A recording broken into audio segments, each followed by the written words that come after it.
Hi everybody, it's Tatiana, and today I am coming to do the last 10 books tag. I was tagged by Doris from All D Books, and I will put her channel in the description box below. And the tag was created by Mark Nash. And yeah, I'm going to link his channel in the description box below, and I'm going to go ahead and get into the questions. There are 10 questions in this tag, so here we go. The last book you didn't finish. And for this one, I could say Death Doesn't Bargain by Sherilyn Kenyon, because I truly DNF'd that book like 30 pages in. But instead, I'm going to share a book. I kind of still did just share that book. But I'm going to share Bram Stoker's Dracula in this illustrated edition, and I'm sharing this because I am going to finish it. I'm just not going, I know I'm not going to finish it before the end of 2018 because I am really in the mood to read romance right now, and this ain't it. Question number 2, the last book you reread. I have not read a book since February of last year when I read Kindred again before reading the graphic novel. So my answer to that is Kindred by Octavia Butler. Question number 3, the last book you bought. The last book I bought at this point, because you know this shit could change at any time. So at the point when I'm recording this video, the last book I bought was, oh, I can't remember the title. Hold on. The Witch of Willow Hall by Hester Fox. And I bought that. It was a Kindle deal, and I had heard about it from Bree Hill on YouTube, Falling for Romance on Instagram, and it was $1.99 Kindle deal. Snatched it up. Number 4, the last book you said you read but didn't. For that, I am also going to say Dracula, because I am really I am really sure that whatever I read of this when I was a kid was a severely abridged version. So I don't count, I count abridged books if you read an abridged book as a book read but not the original source material. So I'm gonna say this because whatever I read when I was a kid, they abridged the shit out of it because it was nowhere near as long as Dracula really is. Other than that, I don't claim to read books that I haven't actually read because I ain't that kind of person. The last book you wrote in the margins of. I have never written in the margins of a book. Unless you count the Bible. The Bible. And that was when I was very young.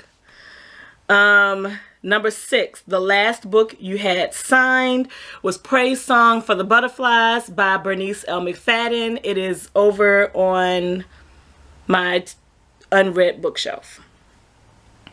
Number 7, the last book you lost. I'm not going to say I lost it. I'm going to say it was borrowed and never returned.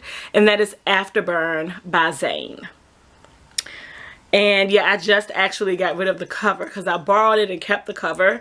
Like, keeping the cover would make the person give me the book back. That didn't work. The last book you had to replace, that was also Kindred, which is up here. I'm not going to reach up here again. By Octavia Butler. I have loaned that book out 3 times. And each time I've had to replace it. Kindred is actually the reason why I do not loan books out anymore.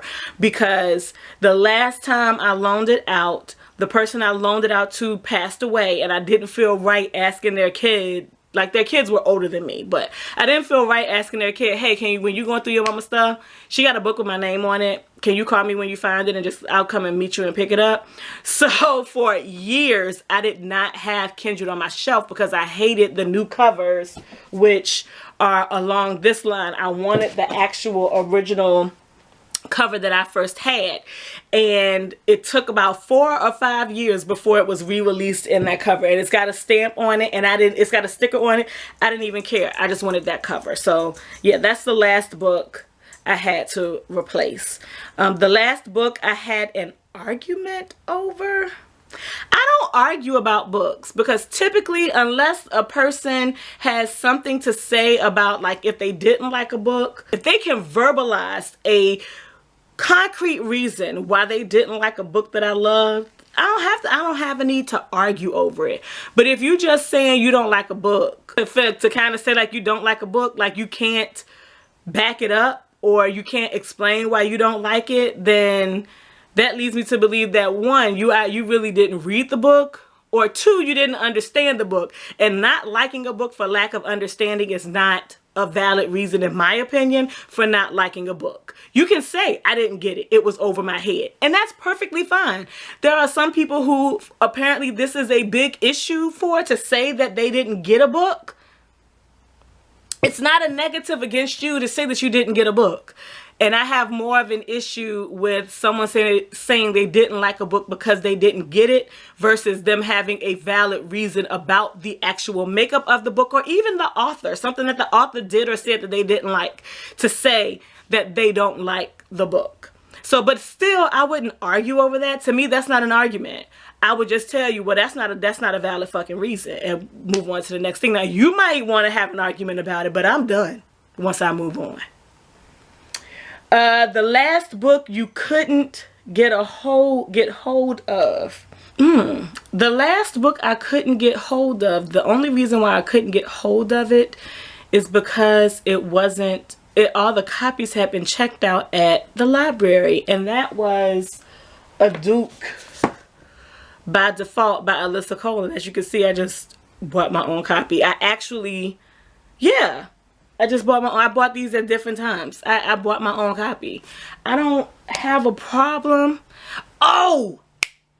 I cannot find a copy of Survivor by Octavia Butler. It is out of print and nobody has it. The only person who I have ever seen to have found this book and read it is Nicole from Nicole's Adventures in SFF. She no longer makes videos on YouTube anymore, but she found a copy of it in her the college library where she lives in California. I cannot find it anywhere. And even though Octavia Butler had basically stated that that was one of her worst books, it was her first book, it was a precursor to, I want to say, the Pattern Master series, but Octavia Butler even said, like, no one should ever read this book, but I want to read it because it was written by Octavia Butler. And even though I will have physically finished her available bibliography when I finish the Pattern Master series, I will not feel like I have finished her bibliography until I get my hands on a copy of Survivor. And it's out of print. It's just not available, and I wish that it was. That's the answer to that question. Wow. That really just popped in my head. I'm a little surprised and pleased with myself because typically things don't pop in my head like that while I'm recording. So go me, or go me brain. That's all. That is the end of the questions on this tag. Okay, this tag was just created in March. So yeah, I'm going to tag some people. I did not think this through before, because I really didn't think that I was going to be tagging people. So I'm going to tag Jen from Reading with Pugs because it's been a minute since you've done a book related video, my dear. And let's see, Bree from Bree Hill. Even though she's been vlogging a lot and you can see what she's reading, you don't like, these categories are different. So I would like to see what she gets with looking at these questions. And Alicia from Pretty Brown Eyed Reader. Those channels will be linked in the description box as well, if I can remember to do so once I edit and upload this video. Hopefully I will. Check those channels out. They are all booktubers whom I love. And also check out Doris's channel. I have not checked out the creator of this tag's channel as of yet, but check everybody out that's in the description box. Thank you all for watching, and I will see you tomorrow.